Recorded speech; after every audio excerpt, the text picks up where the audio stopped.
ಕಾಂಗ್ರೆಸ್ ಕೊಟ್ಟ ಗ್ಯಾರಂಟಿ ಯೋಜನೆಗಳು ಲಾಭವಾಗಿದೆಯೋ ಇಲ್ವೋ, ಆದರೆ ತಾಯಂದಿರಿಗೆ ಶಕ್ತಿ ತುಂಬಲು ಹೋಗಿ ಮಕ್ಕಳಿಗೆ ಸಂಕಷ್ಟ ತಂದಿಟ್ಟಿರೋದು ಶಕ್ತಿ ಯೋಜನೆ. ಹೌದು, ಮಹಿಳೆಯರಿಗೆ ಶಕ್ತಿ ತುಂಬುತ್ತೇವೆ ಎಂದ ರಾಜ್ಯ ಸರ್ಕಾರವು ಈಗ ಅವರು ಹೆತ್ತ ಮಕ್ಕಳ ಜೀವ ತೆಗೆಯುತ್ತಿದೆ. ಈ ಕುರಿತಂತೆ ಮಾಜಿ ಸಿಎಂ ಎಚ್.ಡಿ. ಕುಮಾರಸ್ವಾಮಿ ಕೂಡ ಕಿಡಿಕಾರಿದ್ದಾರೆ. ಅಲ್ಲದೆ ಶಾಲಾ ಮಕ್ಕಳಿಗೆ ಪ್ರತ್ಯೇಕ ಬಸ್ ಸೌಲಭ್ಯ ಕಲ್ಪಿಸಿ ಎಂದು ಆಗ್ರಹಿಸಿದ್ದಾರೆ. ಇದು ಒಂದು ಊರಿನ ಸಮಸ್ಯೆಯಲ್ಲ. ರಾಜ್ಯದಲ್ಲಿ ಶಕ್ತಿ ಯೋಜನೆ ಜಾರಿಗೆ ಬಂದ ಬೆನ್ನಲ್ಲೇ ವಿದ್ಯಾರ್ಥಿಗಳಿಗೆ ಬಸ್ ಸಂಕಷ್ಟ ಶುರುವಾಗಿದೆ. ಟೈಮಿಗೆ ಸರಿಯಾಗಿ ಶಾಲಾ ಕಾಲೇಜಿಗೆ ತಲುಪಲಾಗದೆ ಪಾಠ ಪ್ರವಚನಗಳು ಕೂಡ ಮಿಸ್ ಆಗತೊಡಗಿದ್ದು, ಇನ್ನು ಬರೋ 1-2 ಬಸ್ಸು ಅವು ಸಮಯಕ್ಕೆ ಸರಿಯಾಗಿಲ್ಲ. ಇನ್ನು ಬಸ್ ಬಂದರೂ ಆ ರಸ್ನಲ್ಲಿ ವಿದ್ಯಾರ್ಥಿನಿಯರು ಬಸ್ ಹತ್ತೋದು ಮತ್ತೊಂದು ಪ್ರಯಾಸ.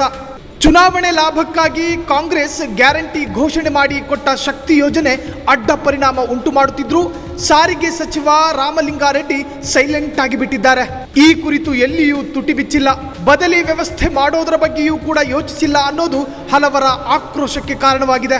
ಶಕ್ತಿ ಯೋಜನೆಯ ಪರಿಣಾಮ ನಿತ್ಯವೂ ಶಾಲೆಗೆ ಹೋಗಬೇಕಾಗಿರುವ ಮಕ್ಕಳಿಗೆ ಬಸ್ಸುಗಳಲ್ಲಿ ಪ್ರಯಾಣಕ್ಕೆ ಸ್ಥಳಾವಕಾಶ ಸಿಗುತ್ತಿಲ್ಲ. ಶಿಕ್ಷಕರು, ಕಾರ್ಮಿಕರಿಗೂ ಇದೇ ದುಸ್ಥಿತಿ.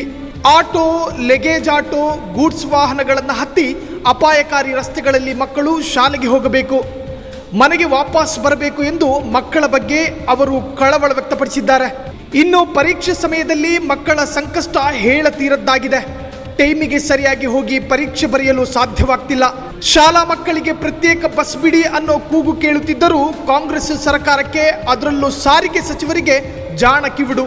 ರಾಜ್ಯದ ತುಮಕೂರು, ಚಿತ್ರದುರ್ಗ, ಬೆಳಗಾವಿ, ಚಿಕ್ಕೋಡಿ, ಧಾರವಾಡ ಸೇರಿದಂತೆ ಬಹುತೇಕ ಜಿಲ್ಲೆಗಳ ಗ್ರಾಮೀಣ ಪ್ರದೇಶದಲ್ಲಿ ವಿದ್ಯಾರ್ಥಿಗಳ ಗೋಳು ಹೇಳತೀರದ್ದಾಗಿದೆ. ಡಿಪೋದವರನ್ನ ಕೇಳಿದ್ರೆ ಬಸ್ ಶಾರ್ಟೇಜ್ ಇದೆ ಅಂತಾರೆ.